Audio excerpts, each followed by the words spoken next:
മോനിച്ച മണ്ണെണ്ണ എന്ന് വരും? നാളെ വരും തങ്കമ്മേ, അല്ലെങ്കിൽ മറ്റന്നാ. മോനിച്ച ഒരു 15 രൂപ കുറവുണ്ട്. ആ തങ്കമ്മേ, ഇത് തന്നെയാണല്ലോ സ്ഥിരം പല്ലവി. കഴിഞ്ഞ ആഴ്ചയും ബാക്കി വെച്ചു കേട്ടോ. തരാം മോനിച്ച.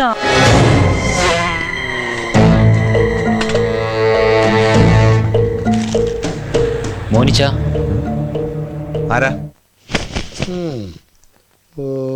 നിർത്ത വേണ്ട, ഒന്നുകൂടി ശരിക്കള. എത്രാമത്തെ പ്രാവശ്യം തളപ്പീരാ തന്റെ ഒടുക്കത്തെ അളപ്പിക്കല്?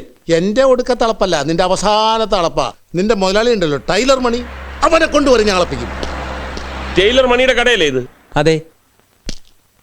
ആരാ മനസ്സിലായില്ല? അതൊക്കെ പറയാം. മണി എവിടെ ഉണ്ടാവും? ഓണക്കാലമല്ലേ, പല പരിപാടികളുണ്ട് മൂപ്പർക്ക്. കൃത്യം പറയാൻ പറ്റില്ല. ചിലപ്പോ പുതിയ ഷോറൂമിന്റെ പണി നടക്കുന്നുണ്ട്, അവിടെ ഉണ്ടാവും. എവിടെയാണ് ഈ പുതിയ ഷോറൂം? കുറച്ച് മുന്നോട്ട് പോയാൽ മതി, ഇടതുവശം. കള്ളാ കർത്താവേ, ചെകുത്താൻ! മുതലാളി വന്ന ആര് വന്നെന്ന് പറയണം. കള്ളൻ. കള്ളനോ? വെറും കള്ളനല്ല, പഠിച്ച കള്ളൻ. സൂക്ഷിച്ചോ, നിന്റെ മുതലാളി ഉണ്ടല്ലോ മണി, അതിനെ വരെ അടിച്ചോണ്ട് പോകാൻ. മത്തായി കാശവിടെ? കാശോ? ഇത് ലോട്ടറി ടിക്കറ്റ് അല്ലേ? എടാ ലോട്ടറി തന്നെയാണ് കാശ്. എടാ അത് ഗുജറാത്ത് സർക്കാരിന്റെ 50 ലക്ഷത്തിന്റെ ലോട്ടറിയാണ്. നാളെ നാളെ നാളെ കേട്ടോ, ഇതടിച്ചാലുണ്ടല്ലോ നീ മുതലാളി, മുതലാളി നിന്റെ തൊഴിലാളി.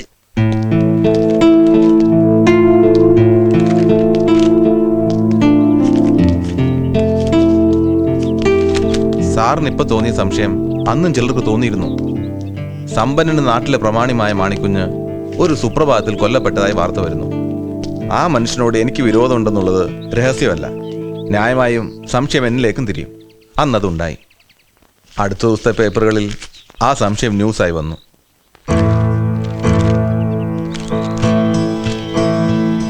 അന്നെന്തോ തോന്നി, ഇതൊക്കെ ഞാൻ സൂക്ഷിച്ചതാ. അന്ന് ക്രൈംബ്രാഞ്ചോ CBI ഈ വിഷയത്തെക്കുറിച്ച് നിങ്ങളോടൊന്നും ചോദിച്ചില്ലേ? അന്ന് ക്രൈംബ്രാഞ്ച് നേരിട്ട് ചോദിക്കാതെ നാട്ടുകാരോട് എന്നെ കുറിച്ച് ചോദിച്ചായി പലരും പറഞ്ഞു. തുടർന്ന് കള്ളനെ കെട്ടിയതുകൊണ്ടാവാം, പിന്നെ ആരെയും കണ്ടില്ല. അന്ന് പേപ്പറിൽ വന്ന ന്യൂസിനും സാർ ഇപ്പൊ ചോദിച്ച ചോദ്യങ്ങൾക്കും എനിക്കൊരു ഉത്തരവേ ഉള്ളൂ.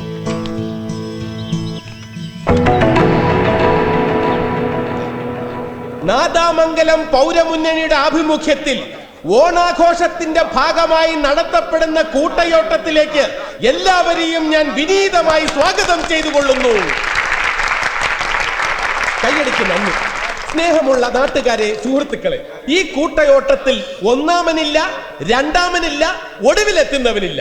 പങ്കെടുക്കുന്ന എല്ലാവരും വിജയികൾ, എല്ലാവർക്കും പ്രോത്സാഹന സമ്മാനങ്ങൾ.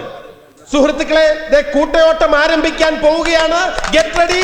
1 2 3 4 സ്റ്റാർട്ട്. കൈയടിക്കൂ.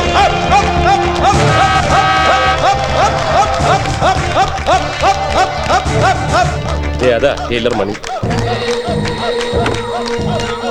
നാദാമംഗലം പൗരമുന്നണിയുടെ ആഭിമുഖ്യത്തിൽ ഓണാഘോഷത്തിന്റെ ഭാഗമായി ടൈലർ മണിയുടെ നേതൃത്വത്തിൽ നടത്തപ്പെടുന്ന കൂട്ടയോട്ട മത്സരമാണ് ഇവിടെ നടന്നുകൊണ്ടിരിക്കുന്നത്.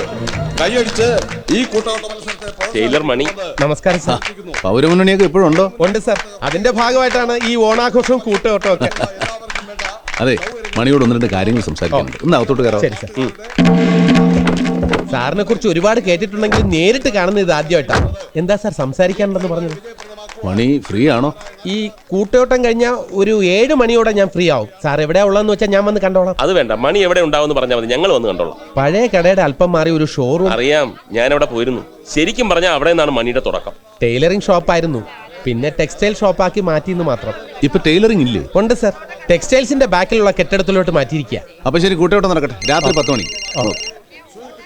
സാർ, ഒരു സമ്മാനദാനം നടത്താൻ സമയം ഉണ്ടാവും. അതൊക്കെ മണിയാൻ കൊടുത്താൽ മതി. ആ ഗണേഷ്. ആ ഓക്കെ.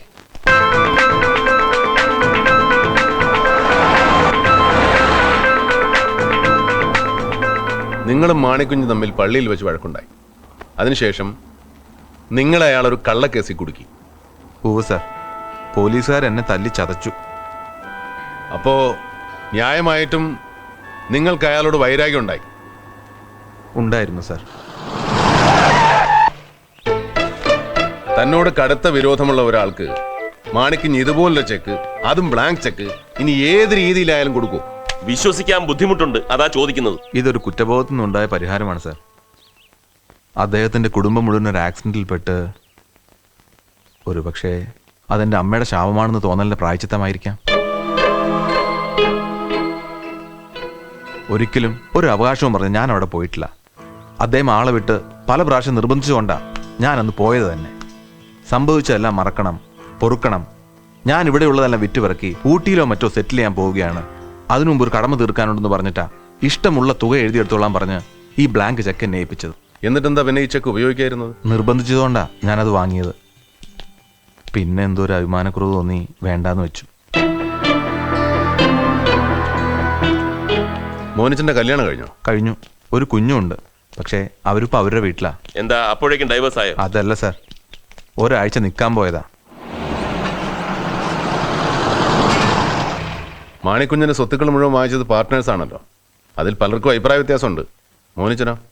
അന്ന് മാണിക്കുഞ്ഞെന്നെ വീട്ടിലേക്ക് വിളിപ്പിച്ച ദിവസം ഈ സ്വത്ത് വിൽപ്പനെ കുറിച്ചുള്ള സംസാരം അവിടെ നടക്കുന്നുണ്ടായിരുന്നു. സ്വത്തുക്കൾ മുഴുവൻ വാങ്ങാൻ പാർട്ട്നേഴ്സിന് താല്പര്യമുണ്ട്. പക്ഷേ മാണിക്കുഞ്ഞിന് അവർ പറഞ്ഞ വില തീരെ പോരാ. തുടർന്ന് ഞാനുമായി സംസാരിച്ചപ്പോൾ സ്വത്തുക്കൾ അവർക്ക് വിൽക്കുന്നില്ലെന്നും പറഞ്ഞു. പക്ഷേ ഇപ്പൊ സ്വത്തൊക്കെ അവരുടെ കയ്യിലായി. അന്നത്തെ ചർച്ചയിൽ എല്ലാ പാർട്ട്നേഴ്സും പങ്കെടുത്തിരുന്നു? പാർട്ട്നേഴ്സ് ആരും ഉണ്ടായിരുന്നില്ല സാർ. പിന്നെ അവരുടെ മധ്യസ്ഥനായി ബാഹുലേന ഉണ്ടായിരുന്നത്. ആരാ ഈ ബാഹുലേൻ? ബാഹുലേന അവരുടെ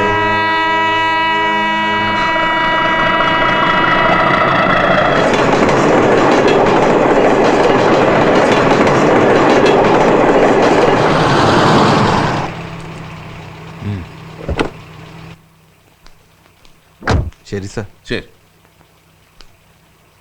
ധാരാളം സ്വത്തുക്കളുള്ള മാണിക്കുഞ്ഞ്, അനുഭവിക്കാൻ ആകെ ബാക്കി വിധവയായ ഒരു മരുമകൾ മാത്രം. പിന്നെയുള്ളതാ ഇല്ലീഗലാണെങ്കിലും സ്വന്തം രക്തത്തിൽ പറഞ്ഞ ഈ മകൻ. ബ്ലാങ്ക് ചെക്കിന് പകരം എന്തെങ്കിലും സ്വത്ത് എഴുതി വെച്ചുകൂടായിരുന്നോ? അതിപ്പോ സ്വത്താവുമ്പം മകൻ സ്വീകരിച്ചെങ്കിലോ?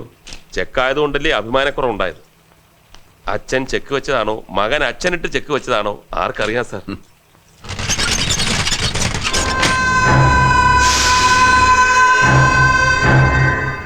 മാണിക്കുഞ്ഞിന്റെ പാർട്ട്നേഴ്സിനെ കുറിച്ച് അടിയോടിയും മോനിച്ചനും പറഞ്ഞ സംശയങ്ങൾ ഞങ്ങളിൽ ചിലർക്കും ഉണ്ടായിരുന്നു. അതുതന്നെയാണ് ഈ പൗരമുന്നണി ഉണ്ടാവാനുള്ള പ്രധാന കാരണം. മാണിക്കുഞ്ഞിനെ മണിക്ക് നേരത്തെ പരിചയമുണ്ടോ? പരിചയം ഉണ്ടോന്നോ? നന്നായിട്ട് അറിയാം സാറേ. വെറും ടൈലർ ആയിരുന്ന ഈ മണി ഇന്ന് ആരെങ്കിലുമൊക്കെ ആയി തീർന്നിട്ടുണ്ടെങ്കിൽ അത് മാണിക്കുഞ്ഞ് സാറിന്റെ ആത്മാർത്ഥമായ സഹായം ഒന്നുകൊണ്ട് മാത്രമാണ്. ഒരു ബാഹുലേൻ അറിയോ? സാർ ഉദ്ദേശിക്കുന്നത് സബ് രജിസ്ട്രാർ ബാഹുലേനല്ലേ? ആ, ഈ മാണിക്കുഞ്ഞ് സാറിന്റെ പാർട്ട്നേഴ്സായ വർക്കിയുടെയും ഔസേപ്പച്ചന്റെയും സെറ്റിൽപ്പെട്ട ആള്. അതെ. ഈ സ്വത്തുക്കളുടെ കാര്യത്തിൽ സംശയമുണ്ടാകാൻ തന്നെ കാരണം ആ സബ് രജിസ്ട്രാർ ബാഹുലേനാണ്.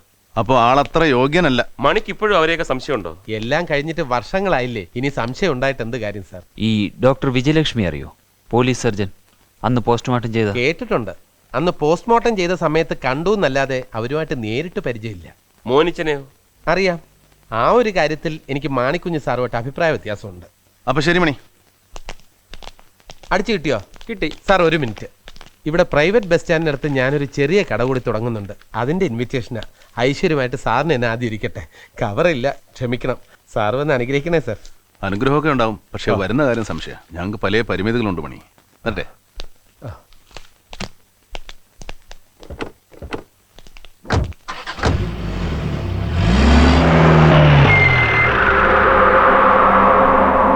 നമസ്കാരം സാർ. സാറിന് വീണ്ടും ഇങ്ങോട്ട് ട്രാൻസ്ഫർ ആയില്ലേ? ടൈലറിംഗ് ഷോപ്പൊക്കെ മാറ്റി ഷോറൂം ആക്കാൻ പോകുന്നല്ലേ? അതെ സാർ. അതിരിക്കട്ടെ, ആ പട്ടരെന്തിനാ ഇപ്പൊ തന്നെ കാണാൻ വന്നത്? അന്ന് സാറും ക്രൈംബ്രാഞ്ചും CBI ഒക്കെ ചോദിച്ച ചോദ്യം അവർ വീണ്ടും എന്നോട് ചോദിച്ചു. എന്താണ് പൗരമുന്നണി ഉണ്ടാക്കാൻ കാരണമെന്ന്. അന്ന് നിങ്ങളോടൊക്കെ പറഞ്ഞ അതേ മറുപടി തന്നെ ഞാൻ ഇപ്പോഴും പറഞ്ഞു. ആ കേസ് ഇനി എന്തന്വേഷിക്കാൻ ചോദിച്ചില്ലേ താൻ? CBI അല്ലേ? ഞാൻ ചോദിച്ച എന്തെങ്കിലും വിട്ടു പറയോ? അവരെന്തെങ്കിലും അന്വേഷിക്കട്ടെ എന്ന്. അതുപോട്ടെ, സാറിന് എന്താ ഒരു ടെൻഷൻ പോലെ?